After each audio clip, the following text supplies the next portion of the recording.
Welcome, everyone, to a very special episode of the Dual Boot Diaries, the weekly podcast where two longtime Windows users try to learn to use Linux daily. I am one of your hosts, Adam Patrick Murray. I'm your other host, Will Smith, and we're going to preface this by saying we're not Linux experts. Each week we go through the things, the trials and travails of this experience, and theoretically at the end of it, we're going to delete one of these two partitions on our drive, either the Windows one or the Linux one. Now, you know, who knows? Theoretically. Who knows? Anyway. Who knows? But we are joined by a very special guest, somebody I've talked to, had the honor of talking to multiple times before, and I'm glad to have him on the Dual Boot Diaries for a very specific kind of chat here. This is Ed from Sapphire. Ed, for the folks at home, please let people know what your role is over at Sapphire. Wow, nobody knows. Okay. I'm the North American PR manager. I'm the company's unofficial gaming evangelist.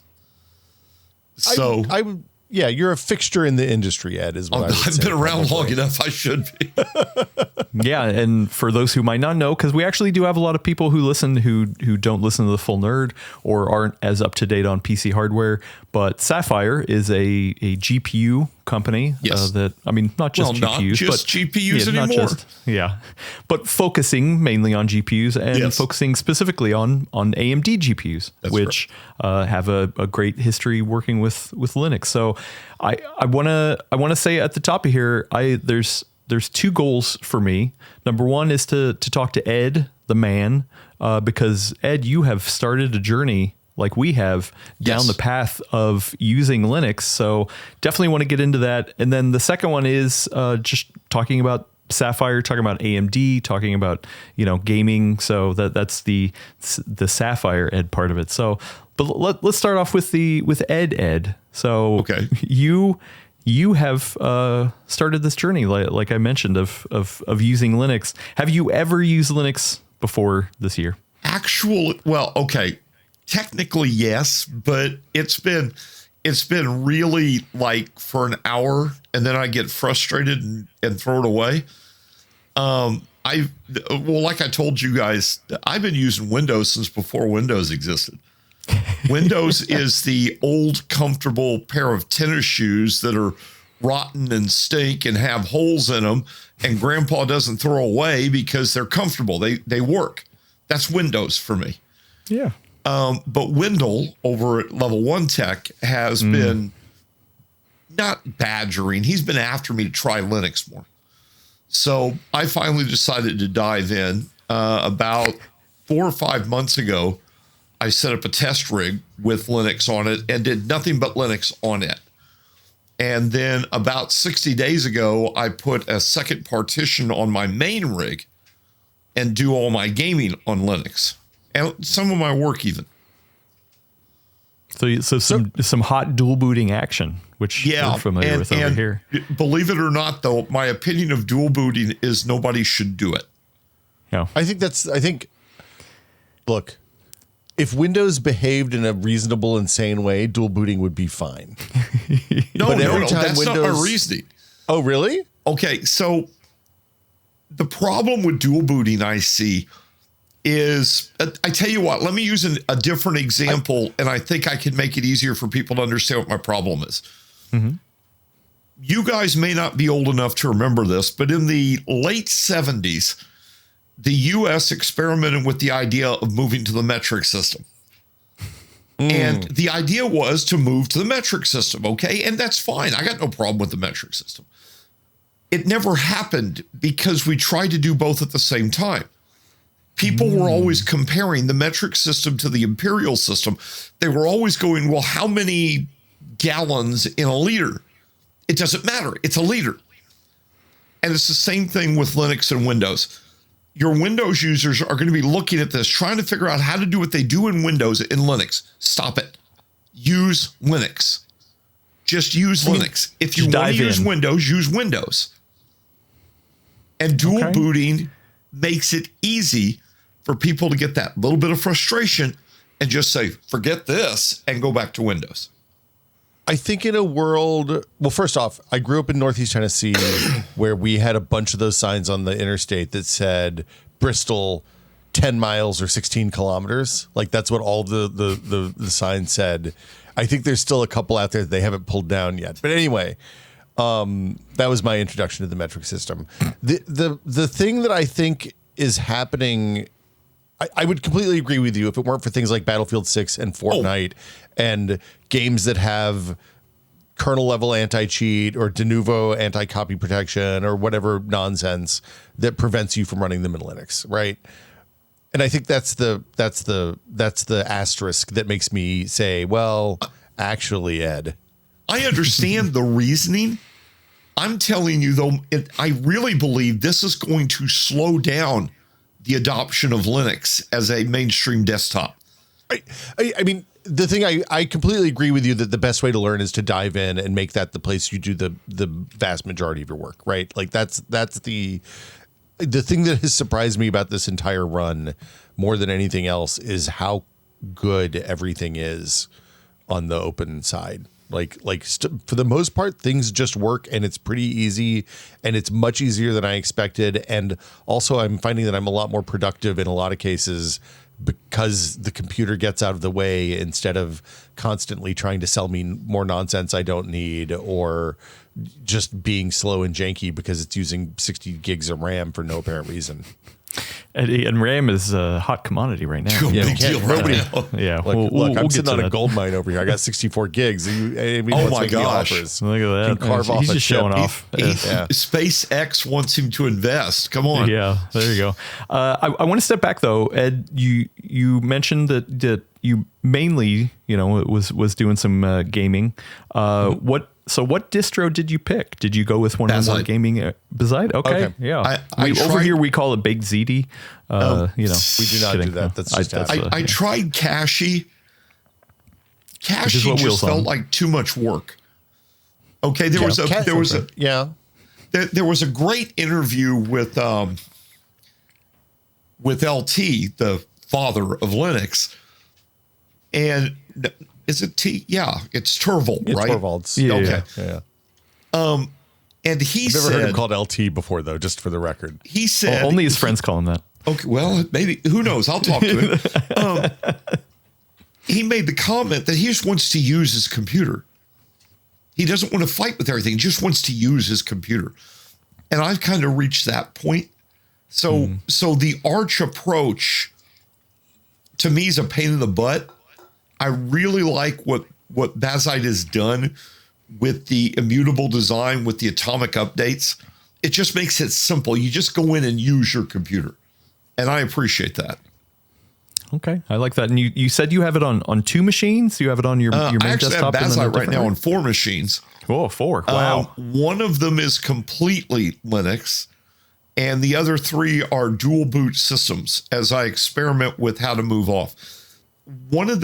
So I agree with Will's assessment that it just kind of works, and it does. In most cases of software applications, it just kind of works. Hardware is where it kind of falls apart. Yeah. Well, okay. First, if you're going to build a new Linux system, the thing I tell people, keep it simple, stupid. You don't want RGB. You don't want pretty little screens inside your PC. It's a nightmare to make any of that work. Even the amp DAC that I use for my headphones, I'm having to get a different amp DAC because the one I've got is the Sound Blaster XG6. And I understand that the extra features aren't going to work yet, which, by the way, is frustrating because you paid for those extra features. But it doesn't work half the time with its volume knob because for some reason it doesn't see it in Linux. So I'm having to switch to an amp DAC that actually the volume knob just controls at the DAC level. It doesn't go to the OS. So this is a place where buying stuff. So I've been buying pro audio interfaces for years, and it's one of those places where that stuff just works out of the box because your musicians. Turns out a lot of musicians have been using Linux for a long time because the audio stack is really good, right? And you get the full ASIO interface for everything without all the encumbrance and all that. And like my Mark of the Unicorn, my Motu M4. Flawless out of the box, highly recommended, right? but it's but that doesn't help people like Ed who already have something, and they're just like, oh, well, I want this to work on Linux as well. So, I guess my point is the gamer stuff seems to be more lightly supported, right? So I've had good luck with OpenRGB getting the fancy lights in my case working, but the screen on my AIO is never going to work. Like there's nothing I can do. Not going to work. Yeah. Unless it's some of those screens are actually just secondary windows in the OS. I wonder if they are if they go to like an HDMI port. Yeah. Most of them go to USB, and that's where the problem resides. And most of them are USB 2, so they're not even getting video through USB. They're just, you're dumping an image and data that's then overlaid on top of the image with a little ARM processor or something. Yeah. This is why people need to review those AIOs from a usability standpoint, not just from hey, how many watts of heat? And this is a side topic, but okay. So what got you started on this path, Ed? Why did you what made 2025 the year of Linux for you? I guess is what I'm asking. Well, first, just the terrible thing to say, I'm bored. I've been doing this. I've been doing this in Windows forever. Okay, I've helped write guides for Windows over the years. There's no surprises anymore. Linux is something I'm having to learn again. Then I discovered the really terrible realization, I'm too old. I don't want to learn all this again. I just want to use my computer. Windows is getting hammered. And a lot of the YouTubers are making these big videos about all these major issues with Windows. You know what? There's a terrible realization we've got to make. Windows just works. I'm not saying it's good. I'm not saying it's better, but Windows just works. And most of the arguments fall apart. But when I look at Linux, I look at something that if I'm building a new system, it gives me a different approach. It lets me focus it a little bit more because Windows is really, well, so is Linux. They're pickup trucks.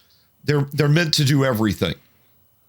With Linux, though, you're getting these distributions like Bazite that have a little more optimization toward gaming.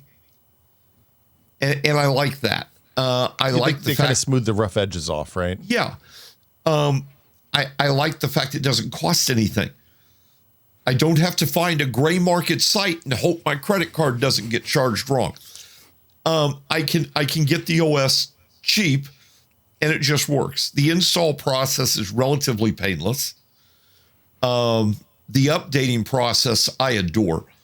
I hate dealing with drivers. I hate it.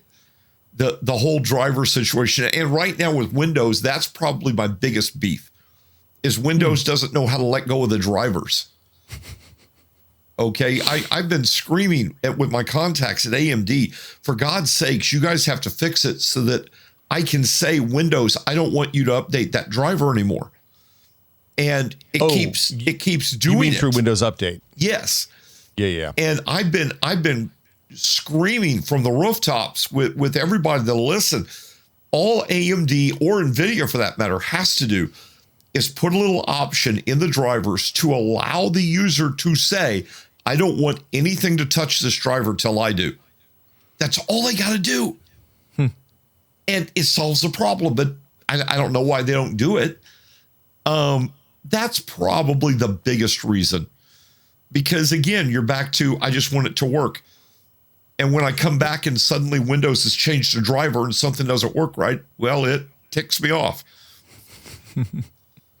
It's like the classic, hey, Windows did an update and now all my audio settings are bad again. Yes. And I got to figure out what the problem is, right? Like the nice thing about Linux is if something changes, it's because you did something. It's not because the system decided to do something for you in the background. Yeah. Well, and also, like, I don't know why this is an AMD specific thing. I've never talked to them. Maybe you know the amount of times that all of a sudden, and maybe this is just more on handhelds than actually desktop systems, but the amount of time that I try to launch the Radeon software, it'll be like, oh no, sorry, this version's not compatible with the driver that you have installed. And I'm like, I don't get that too often. I get a weird timeout where the Radeon software will just stop working.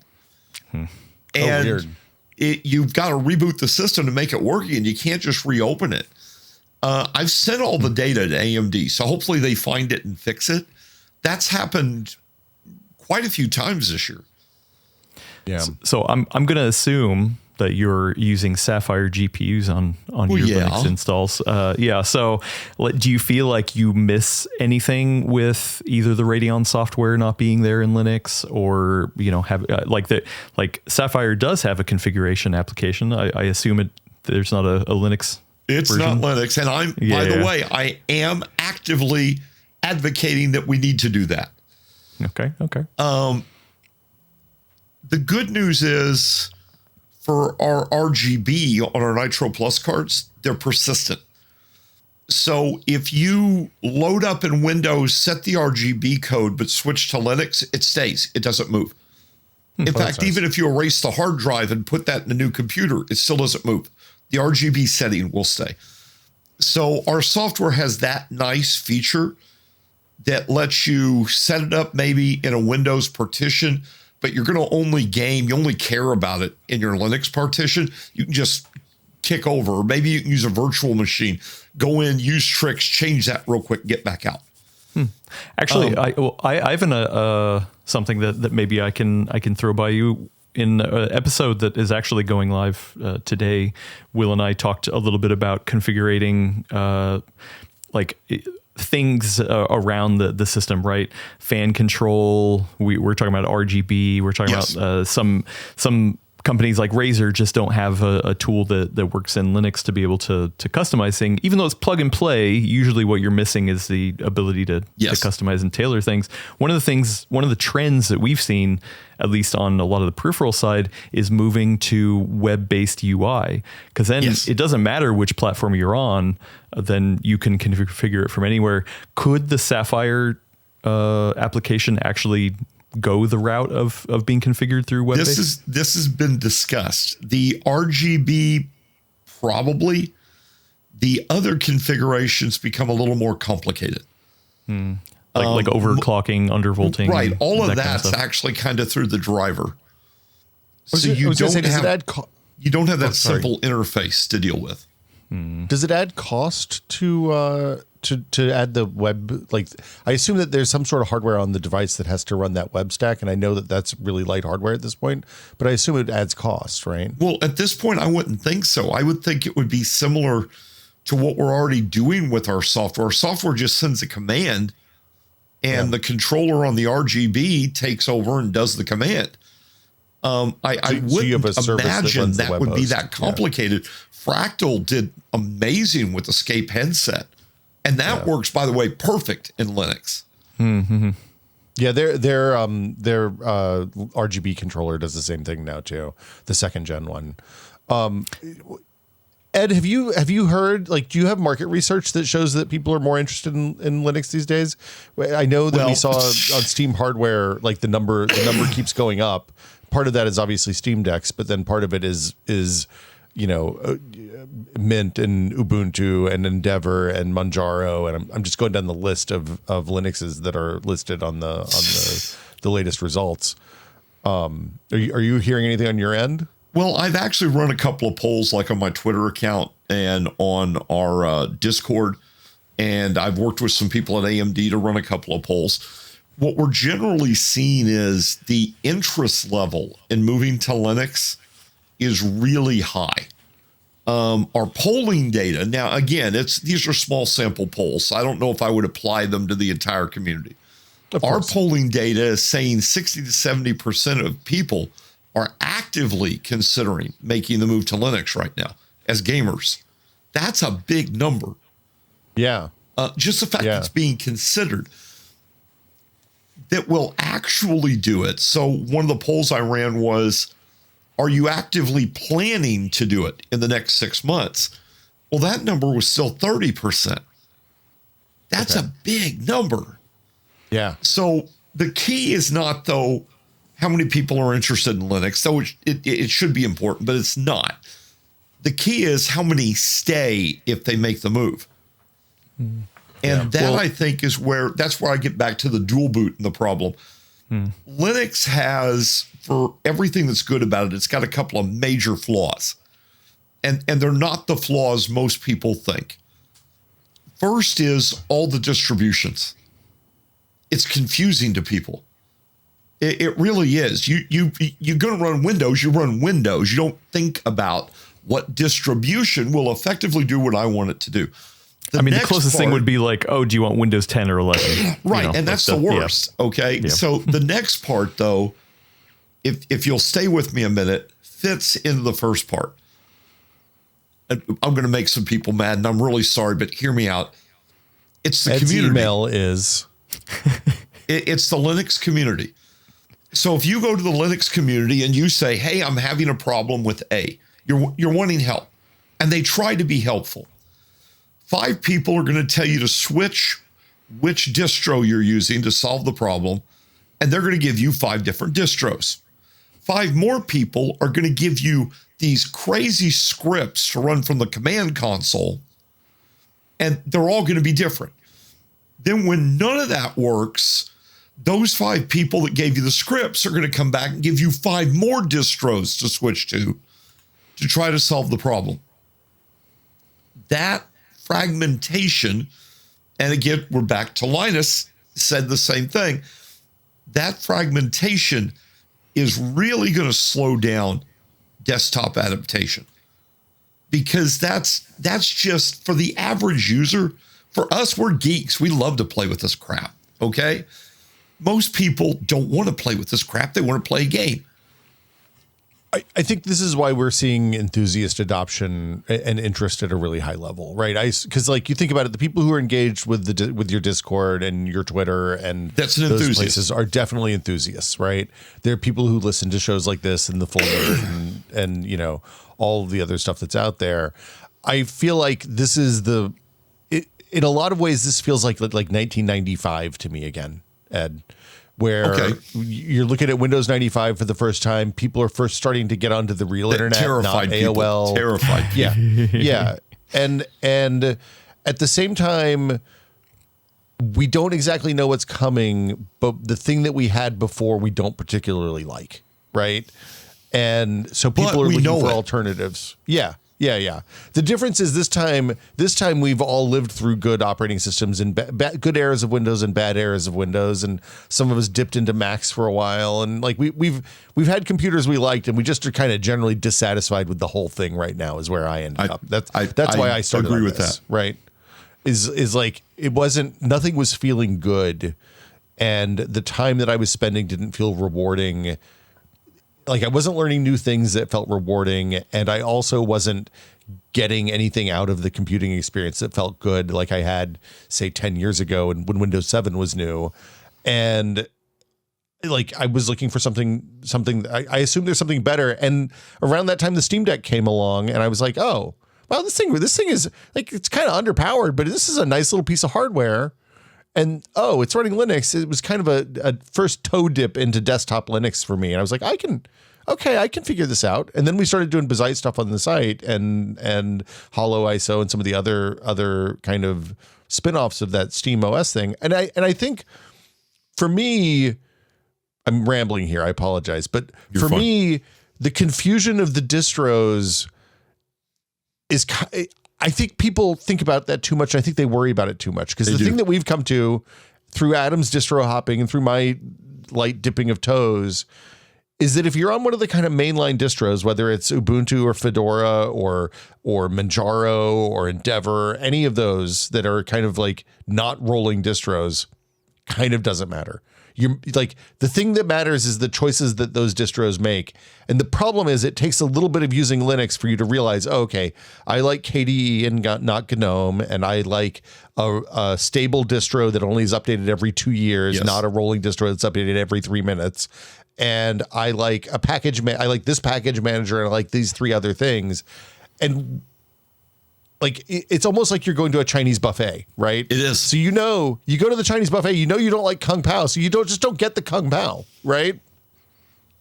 But you have to spend that time getting in. And this is why I like Bazite. This is why I'm stoked that you started with Bazite, is because Bazite makes a lot of those hard decisions for you. And it also puts you in that immutable OS that's kind of hard for you to screw up, which is Exactly. every time I've tried this before, I would get it up and going and I'd do something and I'd update something and then all of a sudden the whole thing would go to hell and I wouldn't know how to fix it. And I would be like, well, back to Windows, delete that partition.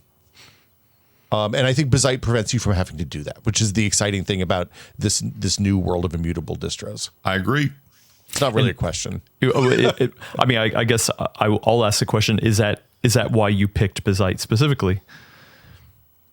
Well, it was it and Cashy were the two recommendations Window gave me. I ended up picking Bazite literally for what you just said. It just works. It's simple. Getting in to find the software I want to run is simple. I know there's a lot of people that complain about the bizarre software for the storefront. I like it. I really appreciate what it does. I wish the storefront was bigger. I wish it had more options. That's kind of though back to I liked Windows Phone. And a lot of people didn't like Windows Phone only because of the storefront. It was a great phone OS. It was just it had no support. So as the Bazaar grows, I think that'll help it. I like the immutable design. I like the fact that it's simple to roll back a change, and it just works, and that's what I wanted. Has that also been the case of just working for game stuff? Have you been able to just play your games the way you want to? I have not had a game I could not play out of the box that I play. Okay. I play, let's see, No Man's Sky, all of the MechWarrior stuff, MechWarrior 5 Mercenaries, MechWarrior 5 Clans work out of the box. Battletech works out of the box. Space Marine 2 worked out of the box. Helldivers 2 worked out of the box. So everything I've thrown at it so far has worked out of the box, with one exception. There's an old game I like, a game called Demigod. Oh, that game rips. You know the game. I love that game. Me and my son used to play it for hours. That does not work. Like, and what? How does it fail? Does it just not launch? Oh, it just doesn't work. It's an old game. Okay. It's like, God, 2004, 2005 2005, maybe. I don't even recall when it came out. It's wasn't that a 360 game? No. It was Stardock. Yeah, it's a MOBA like. It was the first post Dota. Like they tried to be Dota 2 and it didn't work out for them, but the game was good. I played a lot of it back in the. It's a much smaller version. Yeah. Of that kind of game. It's just a ton of fun, but it won't work. I tried. Well, I didn't try that hard. Okay. I went in and tried to load the game. Oh, crap. Played with a couple of different Proton variants. Didn't work. Yeah, I'm not going to keep trying. That was my question. Is I found the handful of times I've had something behave weirdly, I've gone to ProtonDB, or I think Linux Gaming maybe is the other site. ProtonDB usually has 5 different things you can try, to your earlier point, Ed. And generally one of them will get it to a point where it works for me, in my experience. Yeah, but for me, I don't play it often enough now. It's worth the hassle. And that's going to be a factor for a lot of these games. A lot of people get caught up in, well, it doesn't play this. How often do you play that? Okay, if you don't play the game, who cares? Yeah. For me, not being able to play Battlefield 6, not really that big a deal. Not being able to play Fortnite is something I play with my kid and my friends 3 times a week. So like that's a switch over to the other machine. I don't see that lasting that long, though. That's got to get fixed. Steam cannot realistically expect the box to be successful if it can't get the esports games to run on it. Well, but that's a esports publisher, like there's fundamental challenges with that, because the big objection to running the esports stuff on Linux is you can always get it run software at a lower level on Linux, right? So like there's no equivalent of kernel level anti-cheat, because you can just run your cheater program at a lower level, which is why, for example, Riot doesn't release their anti-cheat for Linux, right? Well, the reason I say it's it's Valve and Steam that's got to do it is they're the 800-pound gorilla in the gaming market. And if they put the effort in, if they scream enough about it, you're going to see developers fix it. I think probably for most developers that's true. I think Fortnite is always going to be the outlier because Tim Epic and Gabe Valve have longstanding beef at this point. So anyway, but then the only other real complaint I've got with Linux is the whole HDMI crap. Yeah. The 2.1 thing? Yeah, Adam, you look like you didn't understand what I was talking about. Yeah.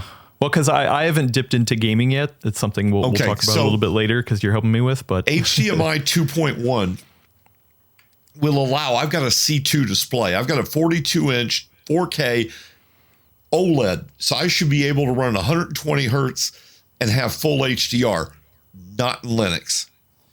You can't do it because the HDMI, what is it, forum? Yeah, HDMI forum. Okay, it's not a forum. It's a consortium cartel. All right. They won't let any kind of public driver access to the HDMI 2.1 standard. Now, AMD has tried to get around this. They've tried to work with them, find a way to do this. They won't let them do this. NVIDIA gets around it. It's something firmware, isn't it? No. So they won't allow an open source implementation of the HDMI 2.1 spec. That's the problem. Which is why the Steam machine closed source blob, which is how they get around it with the NVIDIA drivers. With Steam Machine is doing they're doing some weird like chroma compression or something to get. But that's not actually fixing the problem. But it's outside the spec, and it's definitely a bypass for the problem. The real solution is put DisplayPort ports on your TVs, but I don't think we're going to see that in the real world. And that makes no sense to me. I mean, okay.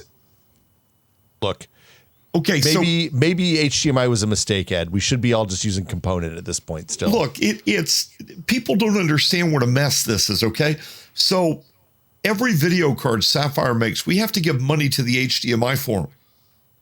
Okay, we have to have advertising that meets their codes for stuff to be put on. So you're paying, HDMI forum makes money from the hardware existing on a card. Oh, wait, they also make it on the TV. Every TV has to pay the HDMI forum for every HDMI port. Oh, wait, they also make it on the driver from NVIDIA and from AMD. And what does the HDMI forum do? Nothing. Well, they literally exist to make money. They developed a connector and they developed the increased specs. But also, look, we talked about this in the Tech Pod last week. I think maybe it was this week. I can't remember. But look, was it a good idea to have one physical connector that has 12 different versions of a spec on it now so that I have a drawer full of cables that I can only tell what they are by plugging them in and seeing what works and what doesn't? No. All of this is bad. And it's not like ostensibly the HDMI stuff all exists. Well, I mean, we get CEC, which is kind of nice. The you can press the button on your console and it turns on the TV. That's fantastic. I love that. But they haven't closed the piracy hole, which was the whole reason this thing existed in the first place. So why are we still HDMI-ing? DisplayPort has better bandwidth and is free. Why are we doing this? Because everybody has, every console, every box you buy that plugs into your TV has that one port on it. But they all adapt. You can do adapters. Like I said, it's a cartel, man. It's a criminal organization. Well, so, and that's because you're specifically trying to use a TV as your main monitor. So it doesn't have any. Yes, I don't have a DisplayPort option. Yeah, you don't have any DisplayPort options. Yeah. Okay. Yeah. And like I mostly game on a PC in the living room. So I'm also connected to a TV. I wonder how many people are in that scenario. Probably more than you'd think. And when you move to Steambox, almost everybody. True. Yeah. So you're gonna have a bit of a mess there. This is why I got back to what I said earlier about one thing I've learned is if I was going to build a new PC and Linux was my viewpoint, keep it simple. Okay. It would have a DisplayPort monitor. It would have no RGB. It would have a cooling system that didn't have a screen on it. If it had a high-end audio solution, it would be one that's completely hardware based. And that's it. It would be simple. And if you do that, Linux is amazing. It just works. Well, speaking of hardware, what kind of hardware are you rocking? Do you have a mixture of new hardware and old hardware on your systems? Like what's Actually, most of them are pretty new hardware. I'm lucky in that way. Oh, okay. Yeah. I mean, like us. Like my main rig in here is a 9800X3D with a 9070 XT. I'm running a Pulse. I'm not running a Nitro Plus.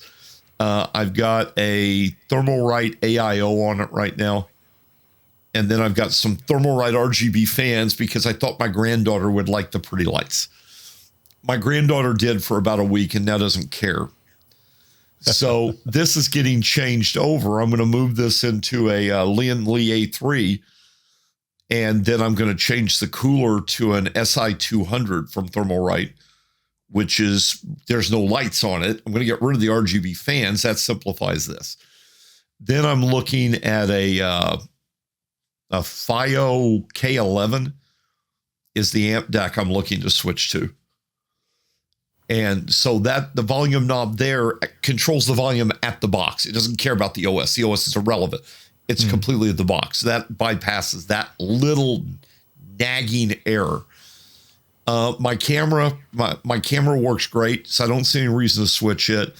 I am going to switch mics. I'm looking at a Rode USB podcast USB. Rode The podcaster. Yeah. That's a really nice mic for the money. Yep. And then that gives me a great audio solution. I've got the good video solution. It's just figuring out the display down the road. Yeah. Are you willing to switch out to an actual monitor rather than the TV? I am, but I can't find the monitor I want. So the monitor I wanted was the Corsair, was it Dempsey Flex? The 45-inch that had the flex. The one that flexes. Yes. Yeah, I can't remember the name. Yeah. Oh, like the one you pull the edges in and it does. So the reason I wanted it is a 40 to 45 inch display at 21 by 9 to me is a perfect resolution. 42 inches has got me really spoilt to large form factors. How far back are you from this display, Ed? Holy cow. How far back are you from your screen? I'm currently about 36, 38 inches from my display. Oh my God. Okay. I've got a field of vision desk and I'm a big guy. Okay. So I get it. So I wanted that. But the problem is LG makes great displays in that size. But somebody at LG got the stupid idea that everybody liked an 800R curve. And so all of these have an 800R curve, which is way too deep for me. I don't want anything that deep. That display let me adjust that curve so I could make the right curve for what I wanted. They were all selling them for $2,000. So I kept waiting for it to go on sale and waiting for it to go on sale. And it'd go on sale, but then I didn't have money because I have a granddaughter and I own a house. So you know how that goes. So by the time it got down to the price it could get, I didn't have the money. Well, I've started looking again because now I put money away just for doing this. They don't exist anymore because Corsair stopped making them. And so now I'm like, oh crap. So now I'm looking at 40-inch displays, but the only person that makes a 40-inch display in an OLED is LG, which has an 800R curve. I know MSI and what is it? INNOC? INNOCN. Yeah. They both make a 40-inch display that's flat, but it's IPS. And I game in a darker room. I want something with deeper contrast. So the OLED is nice. Yeah. OLED is the best solution. If I can find one that fits my specification of need, yes, I would switch tomorrow. Okay. Well, I mean, it sounds like you've made good progress. So like, are you in it for the long haul? Like, you've got some pain points, obviously, but do you think you're going to stick with it? I really think I am. I'm going to have to stay with Windows on a few systems because I also help with customer service. And let's face it, not everybody's going to switch over. I don't play a lot of multiplayer games, especially not the competitive ones, because, well, the communities tend to get toxic really fast. Are you all directly sponsoring any of the open source distros at this point? Because No. I know, like, okay. I mean, to be honest, that's a scary thing to even try. Okay. That's like trying to pick winners and losers in the distro market. And in the Linux community, that's a sure way to make people mad. Well, I mean, yeah, but also the cost of sponsoring this stuff is really pretty low. It is. It would be very low, and I would love to explore this. And if any Linux distro leads want to send me an email, feel free. But we'd be happy to discuss it. But it's a scary thing to do. This is something I brought up with a friend of mine that works at AMD. And I said, man, I'd love to see AMD grab a couple of gaming distros and just pump into them hard and get crazy. Have these optimized for AMD systems and just get crazy with it. And they've got the same feeling. It's like, man, you'd tick off so much to the community if you did this. Well, but I mean, the beautiful thing about open source is if you're investing like development resources in that way, then that stuff ports over, right? Like some of it can. Then the work is done. It's like what Intel does this with a ton of their open source projects, right? They spend a lot of they have a lot of internal developers that are maintainers or leads on big giant open projects that then trickle down into every other distro that wants to adopt them. And it's good for everyone. Like it's you just choose where you do the work and which team you want to work with, and then everybody else brings. Then comes the question: is how big of a distro do you want to do this with? Do you want to do this with somebody like Ubuntu or Fedora, that's a large scale distro, or do you want to go to a smaller distro like Bazite that is very specialized into the gaming market, which is our bread and butter? It's a tough call. I mean, like I said. At this point, we haven't, that I'm aware of, been approached yet. If we get approached, we're going to discuss it. We're going to look at the options, weigh what we feel the advantage of doing it is versus the cost. I'm not going to say never. If you say never in this industry, you're silly. I'm just saying I see a minefield. Ed, we're short on time, so I got to let you go. Thank you so much for chatting with us. Well, thank you guys for squeezing this in. This is fabulous. I love hearing your journey. Once again, I feel like we've heard so many other people have this same exact journey as we're all on. So I feel like we're all in it together, and it feels fun. So thanks for sharing with us, and thanks for all the work you do over at Sapphire. I will say I've talked to Ed. I've shown off the GPU. I have it sitting right here that I need to put in my small form factor gaming rig. Yeah, I'm anxious to hear how you like that. Gaming soon. I'm going to be getting to gaming soon. So you notice I got you home without it. RGB because you said it was for Linux. Yep. Nope. I appreciate it. You got to get that open RGB going. That's the way forward for RGB with Linux. That thing runs great. Personally, I hope we don't. I'm just fine with that RGB. True. To each their own. Anyway, thanks, Ed. And no problem. Everybody, check back next week for your fix of Linux talk here on Dual Boot Diaries. You know where to find us, and we'll catch you in the next one. See you later.